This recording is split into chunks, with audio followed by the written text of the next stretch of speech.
구약성경 13페이지입니다. 창세기 11장 1절에서 9절.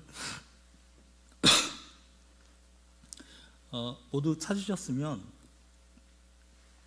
교독하기로 하겠습니다. 제가 1절을 읽습니다. 온 땅의 언어가 하나요, 말이 하나였더라. 이에 그들이 동방으로 옮기다가 신할 평지를 만나 거기 거류하며 서로 말하되, 자, 벽돌을 만들어 견고히 굽자 하고, 이에 벽돌로 돌을 대신하며 역청으로 진흙을 대신하고, 또 말하되, 자, 성읍과 탑을 건설하여 그 탑 꼭대기를 하늘에 닿게 하여 우리 이름을 내고 온 지면에 흩어짐을 면하자 하였더니, 여호와께서 사람들이 건설하는 그 성읍과 탑을 보려고 내려오셨더라.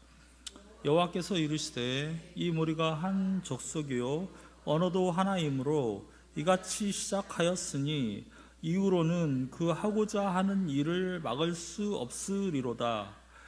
자, 우리가 내려가서 거기서 그들의 언어를 혼잡하게 하여 그들이 서로 알아듣지 못하게 하자 하시고, 여호와께서 거기서 그들을 온 지면에 흩으셨으므로 그들이 그 도시를 건설하기를 그쳤더라.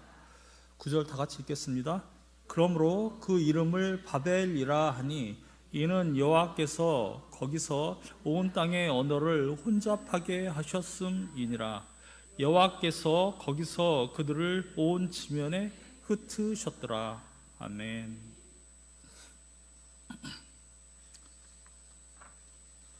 예. 사람들은 보통 일을 할 때 자기가 혼자 일을 하기도 하지만 때로는 힘을 합쳐서 우리가 일하기도 합니다. 회사에서도 사람을 뽑을 때 그 사람의 실력이나 경력을 주로 봅니다. 그렇지만 그에 못지않게 하나를 또 보는 게 있는데, 그 사람의 인성, 그가 다른 사람과 함께 잘 협력해서 일할 수 있는 사람인가, 그것을 또 봅니다. 왜 그럴까요?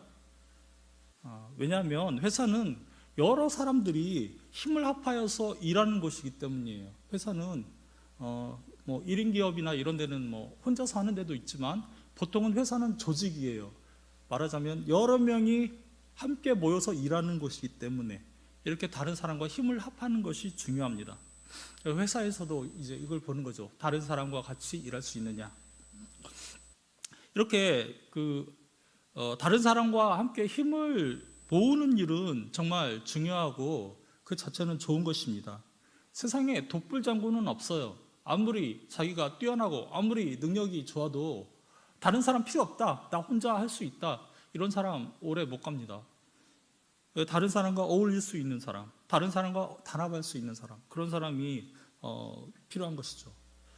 그런데요, 우리는 이렇게 좋은 단합이라는 것, 이렇게 단합이라는 것도 이것이 잘못 사용될 수 있다는 것을 우리가 기억해야 합니다. 예를 한번 들어볼게요. 어떤 설탕 공장에 그 사장이 있었습니다. 설탕회사, 설탕을 만드는 회사의 사장이 있었는데요, 고민을 했죠. 그 사람이 어떻게 하면 우리 회사 매출을 더 올릴 수 있을까, 어떻게 하면 더 회사를 성장시킬 수 있을까 고민을 했습니다. 그것은 이런 회사의 매출을 올리겠다 이렇게 생각하는 것은 당연히 회사 사장이라면 당연히 이렇게 생각하지 않겠습니까? 그건 당연한 거고 그렇게 해야 되는 거죠.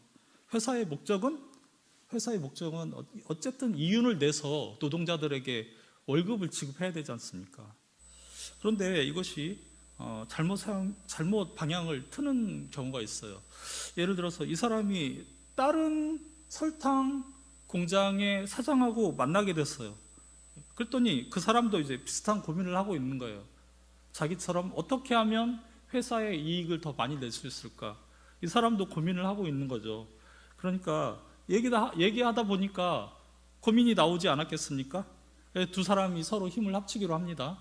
그리고 이제 두 사람은 우리 둘이 말고 다른 회사 그 사장들에게도 연락을 하자 얘기를 합니다.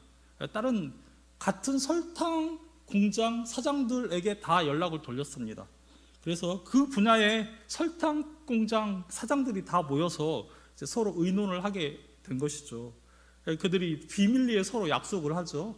그리고 야, 우리 서로 설탕 가격을 내리지 말고 원가가 떨어져도 내리지 말자. 그리고 서로 가격을 비밀리에 담합을 하자, 몰래. 이게 바로 이제 소위 말하면 TV에서 우리가 뉴스에서 자주 보는 담합이라는 거예요. 그러니까 가격을 소비자 몰래 사장끼리, 설탕 공장 사장끼리 가격을 고정시키는 거죠. 자기에게 유익하도록, 자기 공장의 회사의 이익이 더 많이 나도록 이렇게 서로 가격을 입찰할 때도 그리고 고정을 시킵니다. 서로의 자기 회사의 이익을 위해서 소비자들의 이익은 소비자들의 이익은 이제 생각하지 않는 거죠. 서로 경쟁을 하지 않고 우리가 같이 돈을 벌자 이렇게 되는 거니까요. 이렇게 몇몇 회사가 이렇게 함으로써 그 소비자의 권리는 다 뺏겨버리게 되는 겁니다. 단합이라는 좋은 도구가 어떻게 사용됐습니까? 힘을 함께 모으면 그것은 좋은 것인데 그것이 목적이 잘못돼 버리니까 회사의 몇몇 회사의 비리로 이렇게 사용될 수 있는 도구가 돼버리는 것이죠. 서로 힘을 모으는 것은 중요하지만 동기가 이렇게 잘못된 동기로 사용되면 이게 악의 도구가 될 수 있는 거죠. 죄의 도구가 사용될 수 있는 것입니다. 이럴 때는 단합이라는 것이 단합하면 할수록 더욱더 악하게 될 뿐입니다. 인간이 이런 존재입니다. 악을 위해서 우리가 좋은 도구까지도 끌어다 쓰는 거죠. 기도하는 것도 힘을 합쳐서 기도하면 좋은 거죠. 그렇게 우리가 힘을 합치는 건 좋은 겁니다. 그런데 나쁜 일을 위해서도 힘을 합칠 수 있는 거죠. 이렇게 우리는 이 단합이라는 하나됨이라는 도구도 우리가 사용할 때는 그것이 올바른 방향으로 사용되고 있는가 그걸 봐야 되는 거죠. 한번 주변을 보세요. 이런 일이 사실 한두 가지가 아닙니다. 전체의 이익을 위해서 한두 사람을 왕따시키는 경우 있죠. 집단 따돌림 같은 경우. 왜 그렇게 합니까? 한 사람을 피해자로 만들고 자기들은 전체 그 피해자 한 사람을 공격함으로써 자기들은 어떤 이익을 얻는 거죠. 적어도 피해자가 되지 않겠다. 이런 이익. 이렇게 단합이라는 좋은 도구도 잘못된 방향으로 얼마든지 사용할 수 있다. 이거는 이 단합이라고 하는 함께 일한다라고 하는 좋은 그 도구가 그 자체가 잘못됐다기보다는 인간의 본성이 잘못됐기 때문에 이걸 잘못 사용하는 거예요. 인간이 이것을 선한 의도로 사용하면 이게 선하게 사용될 수 있고요. 선한 의도로 사용하면 선하게 사용될 수 있지만 인간이 이것을 악하게 사용하면 악하게 될 수 있습니다. 그렇기 때문에 이거는 단합의 문제가 아니라 인간 마음의 문제예요. 인간의 마음의 문제. 악한 마음으로 쓰느냐, 선한 마음으로 쓰느냐. 오늘 본문에서 나온 사건이 바로 이렇게 인간이 어떻게 그 단합이란 도구를 악하게 썼는지 이것이 오늘 본문에 나옵니다. 인간의 죄성이 이렇게 강하기 때문에 도저히 스스로는 구제불능의 그런 존재이기 때문에 오늘 본문에서 어떤 장면이 나오는지 우리가 한번 보겠습니다. 그들이 어떻게 하나님을 대적하였고 어떻게 하나님의 심판을 받았는지 한번 보겠습니다. 창세기는요 두 가지를 이야기하고 있습니다. 창세기는 두 가지를 이야기합니다. 창세기는 50장으로 되어 있는데요, 두 가지를 얘기합니다. 첫 번째는 이 세상이 어떻게 시작됐는지 그것을 먼저 얘기하고요, 다음에 이스라엘이라는 나라가 어떻게 시작됐는지 그것을 얘기합니다. 두 개를 이야기합니다. 그런데 이 세상이 어떻게 시작됐는지라고 하는 부분에서는요, 이게 1장에서 11장까지 얘기인데요, 네 가지 사건이 나옵니다. 창조, 아담의 타락, 노아의 홍수, 그리고 오늘 우리가 함께 볼 바벨탑 사건, 이 네 가지 사건이 일어납니다. 맨 처음에 창조, 그 다음에 아담의 타락, 선악과 사건이죠. 그 다음에 홍수 심판, 그리고 바벨탑 사건, 이 네 가지. 그리고 두 번째 12장부터 50장까지는 이스라엘이 어떻게 시작했느냐 이거를 말한다고 했죠. 여기에는 네 명의 족장이라고 하죠. 4명의 이스라엘의 그 시조라고 보시면 됩니다. 이스라엘의 그 첫 시조가 된 사람 4명. 아브라함, 이삭, 야곱, 요셉. 아브라함, 이삭, 야곱, 요셉. 이렇게 나누어서 이제 이야기를 하고 있어요. 그러니까 우리가 지금 보고 있는 11장이 어느 부분에 있는지 여러분이 대충 감을 잡으셔야 됩니다. 자, 오늘 그 바벨탑 사건은요, 노아의 홍수 심판 이후에 발생합니다. 맨 처음에 하나님께서 이 세상을 창조하셨을 때는 선하게 창조하였지만 아담과 그 하와의 범죄 이후 사람은 날 때부터 죄인으로서 태어나게 됐습니다. 사람은 자기 욕심을 따라 살았죠. 그러니까 세상이 어떻게 됐습니까? 마음껏 죄를 지으면서 하니까 세상이 온통 죄로 물들어서 그렇게 죄가 관영하게 됐습니다. 결국 세상에 죄가 너무 크게 퍼지니까 하나님께서 도저히 그걸 그냥 보고 있을 수가 없으셨어요. 그래서 결국 어떻게 하셨습니까? 노아의 결국 하나님께서 홍수로 심판을 하시죠. 홍수로 심판을 하시고 그리고 이제 노아에게만 특별히 은혜를 주셔서 노아만 살아남게 합니다. 그리고 노아의 세 아들을 통해서 다시 이제 세상에 사람이 많이 번성하게 되죠. 그때에는 모든 사람들이 언어가 하나였는데요, 하나의 언어를 쓰고 있었습니다. 하나의 언어를 쓰니까 얼마나 단합이 잘 됐겠어요. 우리가 이 하나로 단합하는 데 있어서는 가장 중요한 도구가 또 중요한 도구 중에 하나가 언어입니다. 언어가 통하는 사람끼리는 서로 뭉치기 좋잖아요. 말이 안 통하는 일본인이나 그 미국인하고 우리가 잘 의사소통이 되겠습니까? 서로 같이 잘 뭉칠 수 있겠어요? 물론 불가능하지는 않겠죠. 그러나 우리 일단 말이 통해야 우리가 같이 하나 되는데 더욱 좋거든요. 그런데 오늘 우리 바벨탑 바벨탑을 하나님께서 심판하기 이전에는 언어가 하나였다 이렇게 말하고 있습니다. 그때는 이제 모든 사람들이 언어를 하나로 쓰고 있었어요. 그러다가 이제 그 사람들이 이동을 했습니다. 이동을 하다가 시날 평지를 발견하고 그곳에 성읍과 탑을 쌓기 시작했습니다. 이게 2절의 내용인데요. 그 사람들이 시날 평지를 발견하고 이제 그곳에 성읍과 탑을 쌓기 시작합니다. 그러고 나서 이제 뭐라고 얘기하는지 한번 볼까요? 3절에 서로 말하되 자 벽돌을 만들어 견고히 굽자 하고 이에 벽돌로 돌을 대신하며 역청으로 진흙을 대신하고, 이 사람들이 이제 벽돌을 만들어서 견고히 굽자, 벽돌을 만들어서 아주 굳게 딱딱하게 굽자, 그리고 이에 벽돌로 돌을 대신하며, 왜냐하면 그 당시에는 주로 이제 돌을 가지고 건물을 쌓았거든요. 그런데 이 사람들은 돌을 가지고 건물을 쌓으면 무겁고 쌓기 힘들고 높이 못 쌓으니까 벽돌을 만들어서 이제 쌓는 거죠. 그렇게 벽돌을 만들어서 쌓고, 그리고 벽돌과 벽돌 사이에 역청을 발랐다, 진흙 대신에 역청을 발랐다 그랬어요. 역청은 접착제 내지는 오늘날로 말하면 그 도로 포장할 때 그 시멘트 생각하시면 됩니다. 그 강력한 본드 생각하시면 됩니다. 벽돌과 벽돌을 강력하게 붙일 수 있는 본드를 생각하시면 됩니다.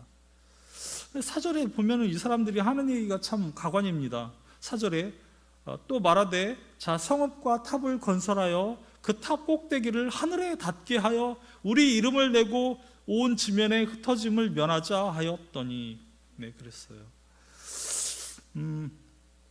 이것은 하나님 앞에 정말 불경한 얘기입니다. 성읍과 탑을 건설하여 그 탑 꼭대기를 하늘에 닿게 하여 우리 이름을 내고 온 지면에 흩어짐을 면하자 하였더니.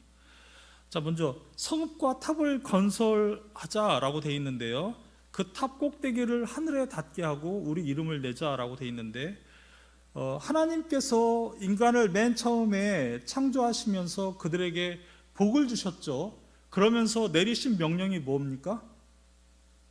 그들에게 주신, 하나님께서 그들에게 내리신 명령이 뭡니까? 아담과 하와에게 생육하고 번성하여 온 땅에 충만하라. 자, 창세기 1장 28절 제가 읽어보겠습니다. 하나님이 그들에게 복을 주시며 하나님이 그들에게 이르시되 생육하고 번성하여 땅에 충만하라. 땅을 정복하라. 바다의 물고기와 하늘의 새와 땅에 움직이는 모든 생물을 다스리라. 그렇죠. 하나님께서는 사람이 그냥 모여서, 하나님께서는 사람이 이렇게 모여서 사는 것을 단순히 원하시는 게 아니라 온 땅을 다스리면서 온 땅에 퍼져서 생육하고 번성해 나가기를 원하셨습니다. 하나님의 뜻에 따라서, 하나님의 뜻을 알고 그 하나님의 뜻대로 이 세상을, 이 지구를 다스리시기를 원하셨어요. 이것이 하나님의 처음 인간 창조하실 때 목적입니다. 근데 이게 아담과 하와가 타락하고 나서 온 인류가 멸망해 버렸죠. 그런데요, 그 다음에 이제 노아가 다시, 노아를 통해서 새로 이제 세상이 시작되지 않았습니까? 근데요, 노아에게도 동일하게 그 말씀을 주십니다. 창세기 9장 1절에도 이게 똑같이 나와요. 창세기 9장 1절 제가 한번 읽어보겠습니다. 하나님이 노아와 그 아들들에게 복을 주시며 그들에게 이르되 생육하고 번성하여 땅에 충만하라. 노아와 그 아들들에게 복을 주시며 그들에게 이르되 생육하고 번성하여 땅에 충만하라. 땅에 충만하라. 생육하고 번성하라. 하나님은 세상에 곳곳에 퍼져나가서 생육하고 충만해서 인간들이 세상을 다스리기 원하셨던 것입니다. 그런데 지금 바벨탑을 쌓는 사람들이 하는 일이 무엇입니까? 성읍과 탑을 건설하자. 이 성읍이라는 것은 도시예요. 성읍이라고 하는 것은 사람들은 말하자면 하나의 도시를 짓고 그 안에서 살기를 원했던 거예요. 그래서 성읍을 지었다라고 돼 있어요. 도시라고 돼 있어요. 그래서 사람들이 하나님의 뜻을 따르지 않고 자기들끼리 뭉쳐서 지금 하나로 그곳에서 뭉쳐서 살기를 원했던 것입니다. 그리고 상징적으로 탑을 건설해가지고, 그것은, 그 탑은 무엇을 의미하냐?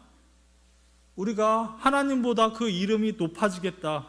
우리가 하나님보다 더 이름을 내겠다. 직접 이야기하지 않습니까? 그리고 지면의 흩어짐을 면하자.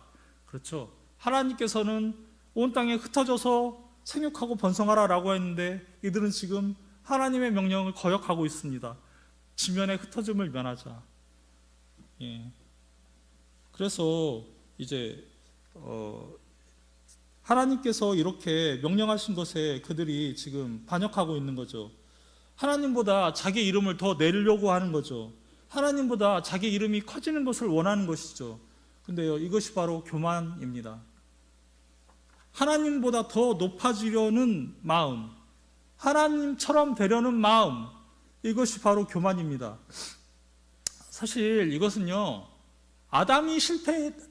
아담과 하와가 실패했던 마음이기도 해요. 뱀이 뭐라고 했습니까? 하와에게 선악과를 먹으면 너도 하나님처럼 될 수 있다. 너도 하나님처럼 될 수 있다라고 하와에게 말했죠. 그러니까 하와의 그 말에 혹해가지고 선악과를 먹은 거죠. 자신이 하나님처럼 되려고. 예. 그러니까 아담과 하와가 넘어진 죄에서, 교만이라는 죄에서 여기 바벨탑을 쌓는 이 사람들도 지금 동일하게 지금 그 사람들도 넘어지고 있는 겁니다. 여기 하나님께서 어떻게 대응하십니까? 자, 우리가 내려가서 거기서 그들의 언어를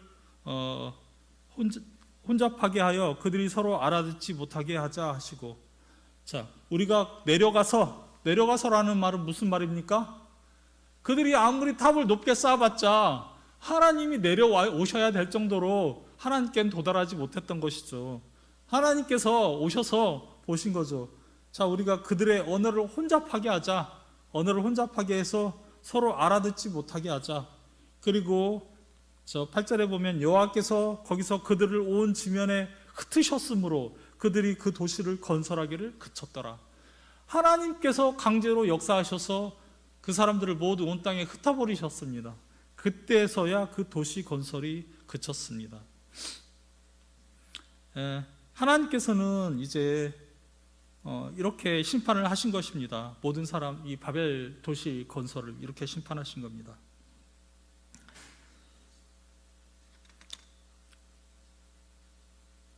사실 여기에서의 도시 건설은 그냥 단순히 그냥 도시 하나 건설하는 거라기보다는 앞에 우리가 안 읽은 10절에서의 족보에서 보면은요, 암시가 하나 나오는데 여기서의 이 도시 건설은 나라와 나라가 합병하는 식으로 진행됐다고 봐야 됩니다. 이거는 이제 창세기 10장 8절에서부터 이제 나오는 얘기인데요. 제가 한번 잠깐 읽어볼 테니까 여러분 들어보세요. 10장 8절에서 구스가 또 니므롯을 낳았으니 그는 세상의 첫 용사라. 그가 여호와 앞에서 용감한 사냥꾼이 되었으므로 속담에 이르기를 아문은 여호와 앞에 니므롯같이 용감한 사냥꾼이로다 하더라. 니므롯이라는 사람이 나왔는데 그 사람이 용감한 사냥꾼이었다, 그렇게 얘기하고 있죠. 그래서 아문은 여호와 앞에 니므롯같이 용감한 사냥꾼이로다 하더라. 그래서 10장 10절에서 보시면요, 그의 나라는 신할 땅, 아까 우리 읽은 바로 신할 땅이죠. 신할 땅의 바벨과 에렉과 아갓과 갈렉에서 시작되었으며 그가 그 땅에서 아수르로 나아가 니느웨와 르호보들과 갈라와 및 니느웨와 갈라 사이에 레센을 건설하였더니 이는 큰 성읍이었더라.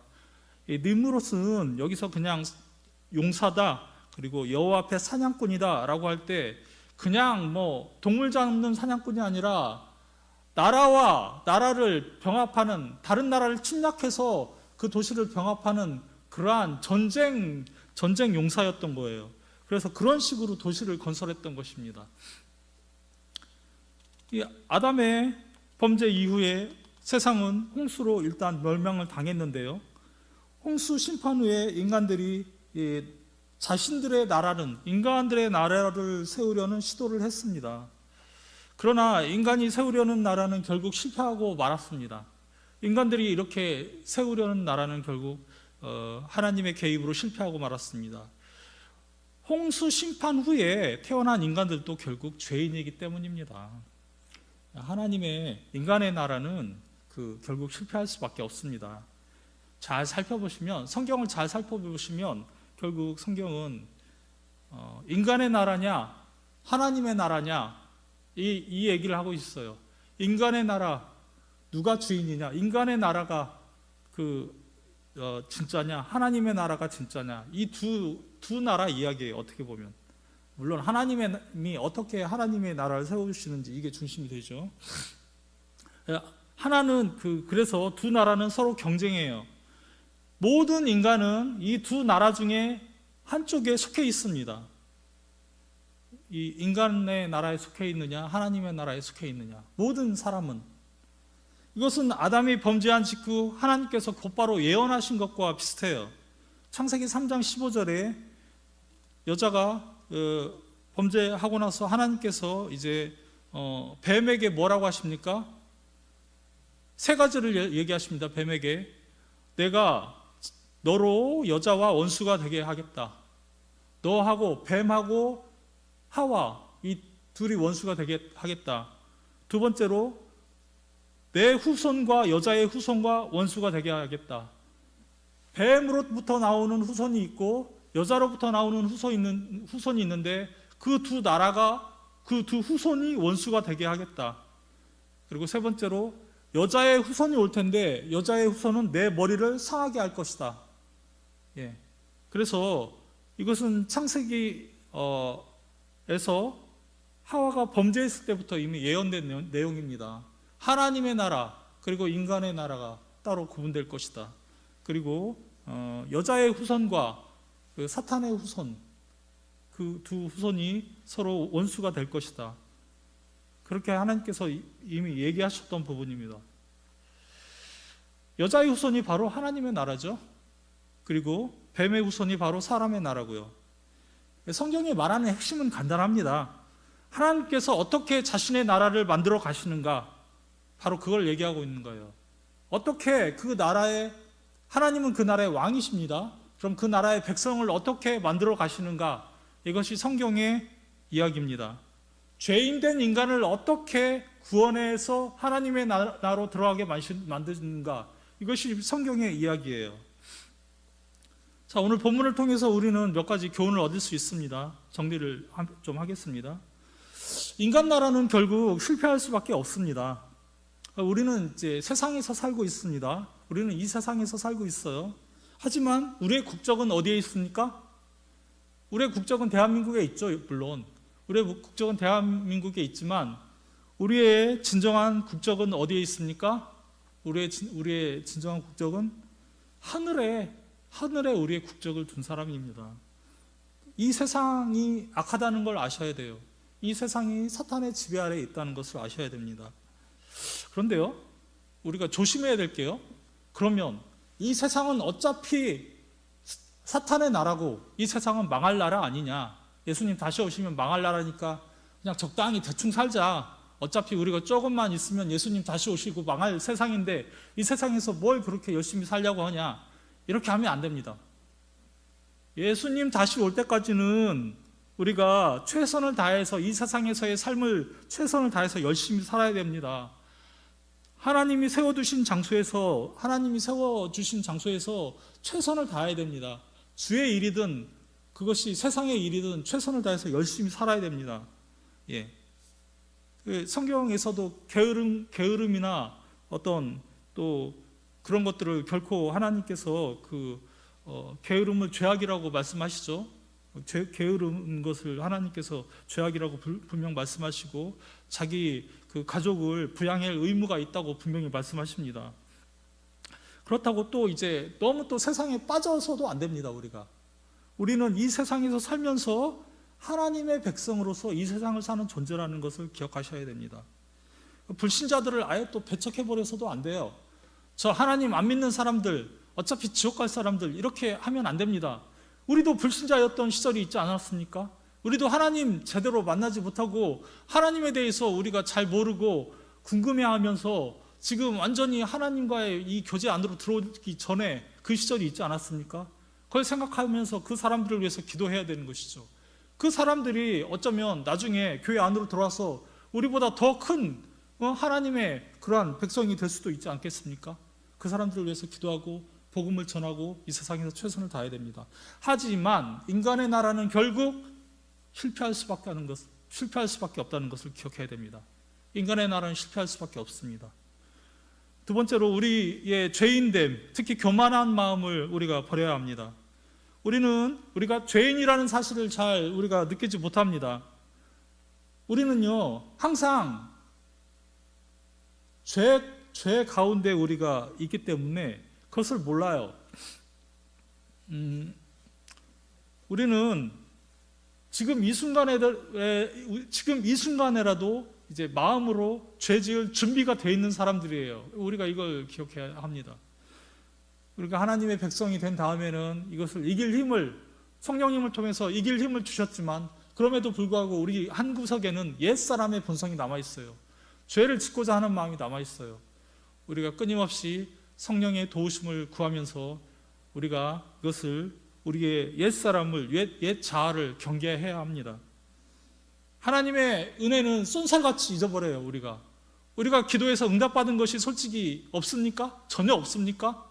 우리가 기도해서 응답받은 것들이 한번 따져보세요. 여러분 한번 잘. 분명히 있습니다.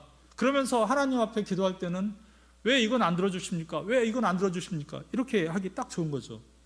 이것이 바로 인간의 죄성입니다. 이것이 바로 인간의 교만입니다. 바벨 도시를 건설한 그 인간들을 벌하신 이유도 결국 사람들의 교만 아닙니까?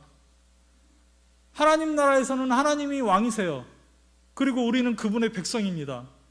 내가 왕이 되고자 하는 나라는 그 나라에서 반역을 일으키는 겁니다. 여러분, 하나님 나라의 백성으로서 하나님 나라의 백성은 온전히 순종해야 되는 존재입니다. 마지막으로 하나님의 영광을 위해서 우리는 살아야 합니다. 하나님께서 우리에게 주신 소명입니다. 먼저 우리는 이 세상 나라의 속성을 잘 알아야 되고요. 그러면서 이 세상에서 살아가도록 만드신 하나님의 뜻을 기억해야 합니다. 하나님은 분명히 우리가 이 말세의 이 세상 속에서, 어지러운 세상 속에서 살아가도록 남겨놓으신 이유를 분명히 하나님은 가지고 계세요. 우리가 그것을 잊고 그냥 이 세상에 떠밀려서 살면 안 됩니다. 하나님께서는 우리가 하나님의 영광을 위해서 살기 원하십니다. 우리를 통해서 하나님의 영광 받기를 원하십니다. 자, 우리가 어떻게 하나님의 영광을 돌려야 됩니까? 영광을 돌릴 수 있습니까? 우리가 있는 이 자리에서 하나님을 인정하기만 해도 그걸로 기뻐하십니다. 그걸로 하나님은 영광을 받으십니다. 우리가 삶의 순간순간 하나님을 인정하고 하나님께 우리가 예배를 통해서 우리 온 마음을 다해서 예배하고 찬양하고 기도할 때 그때 기뻐하십니다. 우리 아들, 딸들을 통해서 언제 우리의 이름이 높아집니까? 우리 아들, 딸들이 밖에 나가서 어떻게 할 때 우리 부모들의 이름이 높임을 받습니까? 아들, 딸들이 밖에 나가서 잘 행동하고 아들, 딸들이 부모에게 효도하고 좋은 소리 들으면 사람들이 뭐라고 합니까? 야, 쟤는 저 아이 부모는 정말 쟤 잘 키웠다. 이러면은 부모의 이름이 올라가는 거 아닙니까? 부모가 영광을 받는 거죠, 어떻게 보면. 이것처럼 하나님께서도 우리를 통해서 영광을 받으시는 겁니다. 세상 사람들에게 하나님에 대해서 우리가 그들에게 하나님이 어떤 분인지 드러내는 거죠. 하나님은 우리를 빛과 소금과도 같은 존재로 부르셨습니다. 세상에서 그렇게 살기를 원하십니다. 그래서 여러분들이 각자 처하신 상황은 모두 다르실 거라 생각합니다. 그러나 하나님께서 여러분을 향한 뜻은 모두 동일합니다. 하나님 나라의 백성으로서 순종하면서 살기를, 그리고 하나님의 나라의 백성으로서 하나님께 영광을 돌리면서 사시기를 주님께서 원하십니다. 이 세상 나라, 인간의 나라는 망할 수밖에 없습니다. 결국은 하나님의 나라가 온전히 영원히 설 것입니다. 우리가 그 나라의 백성임을 기뻐하시기 바랍니다. 그것을 생각하시면서 오늘도 하나님께 영광을 돌리는 우리 성도님들 되시기를 주님의 이름으로 기원합니다.